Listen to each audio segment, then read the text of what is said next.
Did you know that when we're close to reaching our goal and we compare how much progress we've made to how little we have yet to go, we actually tend to put on the brakes and self-sabotage? Yeah, me neither. But when I look back, I can see clearly where I've done that in the past. So stay with me for today's episode where I talk about how to keep your momentum and even increase your velocity toward your goal when you're close to the finish line. It's about where you place your focus. The following was recorded in front of a live studio audience at the Studio 21 Podcast Cafe. This is the United Podcast Network. Welcome to Rat Race Reboot. I'm your host, Laura Noel. And as a certified coach and former 27-year military leader, each week I provide bite-sized mindset pivots that will help you reset your mind, reawaken your spirit, and regain your control. Welcome back, everybody. We have been doing a series of podcast episodes all around the idea of motivation, because there's different things that motivate different people in different ways. And so this is something that I wanted to share with you about looking at goal progress, focusing on completed actions toward the goal versus how much left you have to go toward the goal and how that can influence your motivation and your velocity toward getting to your goal. So there was a study by Fishbrook and Dar in 2005, and there are multiple studies conducted on this idea where people who were starting out in their goal pursuit, when they looked in the rearview mirror and looked at how much progress they made, that influenced and made them feel good, like they were more committed. It just showed them they were more committed toward their goal, and so they were motivated. And so you would think that it would be kind of the same thing, like when you are closer to the end of your goal or reaching your goal, if you look at, oh my gosh, look at where I started and look how much left I have to go, it's not that much, you would think that would motivate you. But that's not the case. They did multiple studies on this, and there's a lot of studies with other researchers as well, that actually, in their studies, people would do actions that would kind of derail them and get them off track toward their goal when they were looking at progress and then comparing their progress with how much left they have to go. So when people were at that 50% mark where they were 50% done with their goal, that's when it kind of flipped for them. So it's interesting because one of the studies that they did, people are even willing to borrow perceived progress from the future and derail their efforts too. So they did a study. There were 52 graduates from a university who volunteered to participate in the study, and they were at the gym, and they got people together who were either going to go work out or people who had just completed their workout. And the participants were asked to rate the effectiveness of their either upcoming workout or their accomplished workout in helping them progress toward their goal of being fit, okay? So they rated their effectiveness on this 10-point scale. And then they were asked to rate themselves on a 5-point scale, their desire to have a tasty, fatty meal later that evening. And what they found was the results aligned with what they predicted. And people who took the survey before engaging in their workout, and they expressed more satisfaction with their workout to come, they actually had more instances where they were going to engage in a meal, an activity that was counter to their goal of being more fit. And I find that really interesting. They displayed an idea and interest in doing activities that were incongruent with their actual goal, their desired goal. And there were a ton of studies. So you might be thinking, well, where does that leave us? Because I know I was thinking this as well. So where does that leave us? So when you are first starting out on a goal and you're making some progress, it feels good. If you're like below that 50% done point and you're looking in the rearview mirror, generally speaking, that kind of bolsters your motivation, your self-efficacy, your belief in yourself that you can do it, and you're happy with what you've done. But when you are 50% and above, closer to your goal, if you look at this is where I started and how much progress I've made and how much more progress I have yet to go, that can kind of squash your motivation. So what can you do instead? And this is all about practical application here, because I've read multiple studies. So one of the things that you can do, there's another theory, it's called the goal gradient effect. And this came out in 1932. Clark Hull is the one who talked about this initially. And it's the idea that as people get closer to their goal, they tend to speed up their behavior to move faster toward that goal. Now, you might be a little confused. I just said that if you're focused on the end of your goal, you might self-sabotage. The key here is you're focusing on how much left you have to go, or you're focusing on the end point of your goal. You're close to it, you're focusing on the end, but you're not focusing on how far you've come. So you're not focusing on your perceived progress. You're putting that to the side, and you're only focusing on this gap of where I am right now, and there's the finish line, and I'm focusing on that finish line. If you put your focus there instead of looking in the rearview mirror or going, oh, I've done this much work and I have this much left to go, no, you're going to self-sabotage. I don't know why we do that. That's another interesting point for me to research. I would love to do that. But to help you now, think about just where you currently are and the finish line. That's kind of the idea of the goal gradient kind of effect.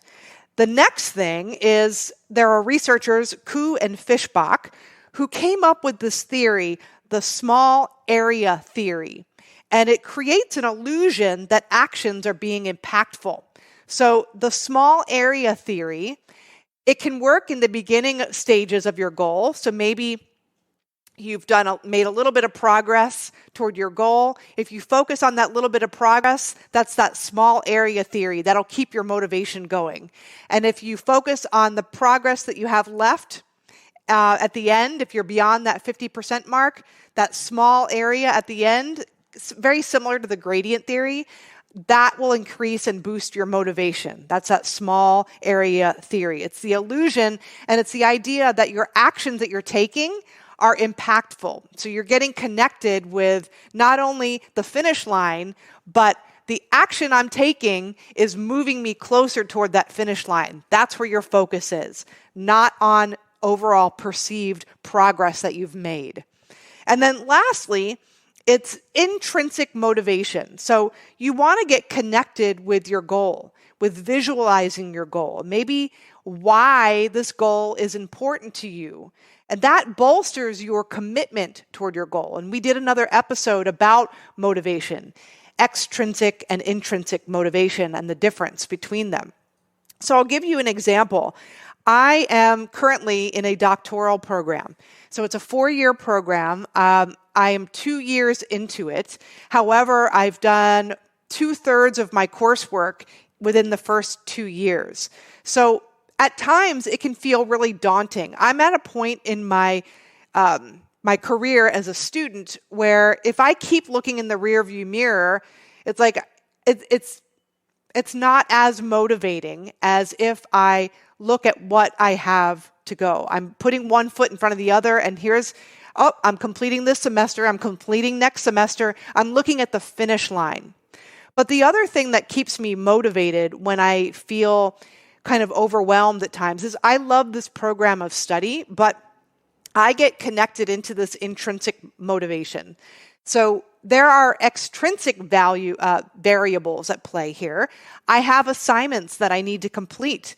I have expectations set upon me by my professors. So there's some extrinsic push. I'm in a cohort of people and we're motivating each other. That's external. I told my husband that I was paying for a doctorate degree and that I was going to get a lot out of it. And so, if I were to quit, then I have that extrinsic motivation, right? But that's not what's going to keep me going, and it's not what is going to keep me in the joy of going through this process. Again, you'll hear me say it multiple times. It's not about the end state, the end goal. It's about who I get to become along this journey. And I want to enjoy every aspect of life. I don't know about you, but, I'm not living to work. I want to enjoy every experience that I engage in. So what keeps me intrinsically motivated is knowing that I'm tapped into my purpose and knowing that I'm reading all of these studies and I'm boiling them down into something that's a little takeaway or nugget for you. Because my mission in life is to help other people stand in their awesomeness and get out of the rat race and live their best lives. So if I can take what I'm learning and put it toward a purpose right now of helping people, and it's kind of lending itself to the greater purpose of finishing this work and, doing other things, with it, then that keeps me motivated. So hopefully that helps you. So just to kind of boil this down, we talked about motivation and looking at your goal, if you look at it through the lens of progress made. Do you increase motivation when you're in the earlier stages of your goal by looking at the progress you've made, by looking in the rearview mirror? Yes. In a nutshell, yes. Do you keep motivation and that velocity toward your goal when you're beyond the 50% finished mark by looking in the rearview mirror as to where you are and your perceived progress now? No. What you do instead is you looking at the gradient theory, for example, and I encourage you to research it, look at where you are now and then look at the finish line. Focus on that finish line and you'll find that you're moving faster toward it. You're increasing your velocity. Another thing you can do is focus on the gap between where you currently are and where you need to be, and focus on actions that feel good because you take this action step and look how far it's moved the needle. That's awesome. So you're focusing on your actions being important and impactful and the finish line. And then lastly is you focus and tap into that intrinsic motivation. And a big part of that, which I teach, is through autosuggestion. Living in your goal, imagining your goal, experiencing it through your five senses, tying something that you're doing now to something, something that you're working on towards something that you're working on now. So the why, bringing that into focus as well. So those are three ways that you can increase your motivation and your velocity toward your goal when you're beyond that halfway point, so you don't fall into that self-sabotage. So I hope this has been helpful for you. If you have questions, if you have comments, I would love to hear them. I want you to go to ratracereboot.com and leave us a review wherever you listen to your podcasts. Write a review. Write questions that you might have. I read those and it guides future episodes. I want to hear from you. And also, exciting news is, a lot of these teachings through the podcast history, we're on episode, I think, 47 now. It's distilled in a book. So my book is coming out in the next couple of months. I want you to be the first to know when it's launching. So when you go to ratracereboot.com, you can subscribe on the right-hand side of that page, about halfway down, and you'll get notifications when the book is launching and all the freebies that come along with it. So I'm super excited to share this information. This is going to take you from start to finish, and you will be set up for success. So today we're going to end our episode like we do every episode, and we're going to tap into that inspired action and tap into you living from your goal, getting into that intrinsic motivation again by helping you imagine it through your five senses and living it, feeling it, breathing it, being it. So wherever you are right now, I want you to take a deep breath in through your nose and exhale. Take another deep inhale through your nose and exhale fully and completely. And then take one more deep cleansing breath and release any tension that you might be holding on to. And I want you to think about a goal that you're currently working on.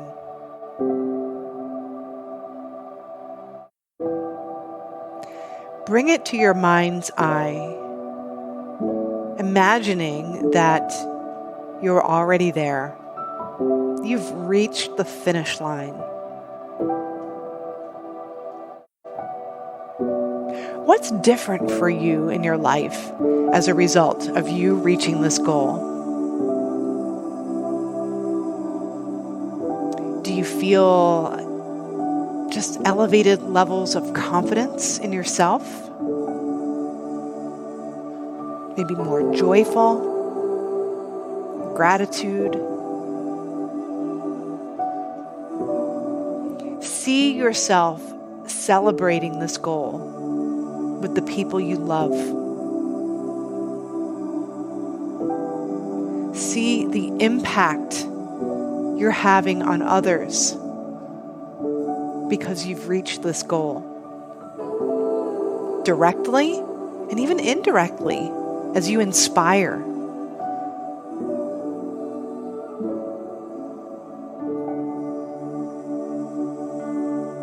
And imagine you're viewing the world from your goal. How has your perspective shifted?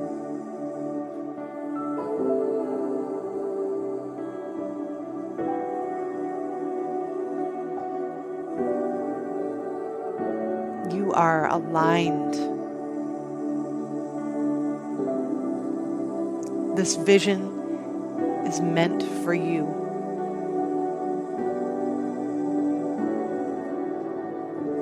Now ask yourself, what can I do today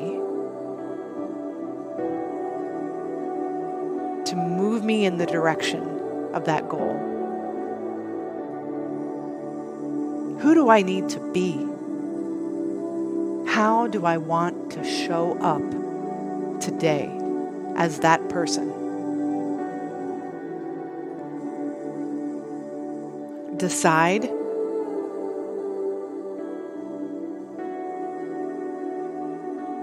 and become.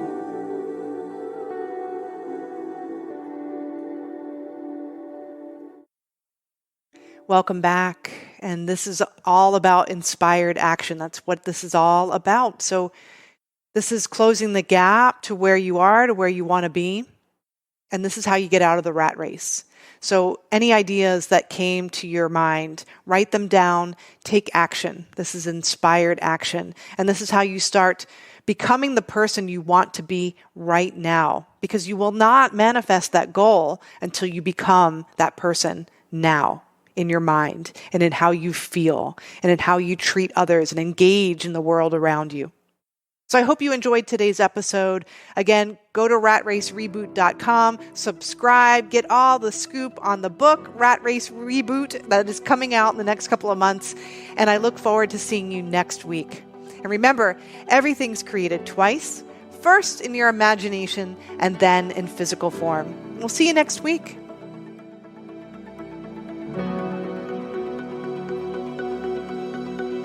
The views and opinions expressed by the hosts, guests, or callers of this program do not necessarily reflect the opinions of the Studio 21 Podcast Cafe, the United Podcast Network, its partners, or affiliates.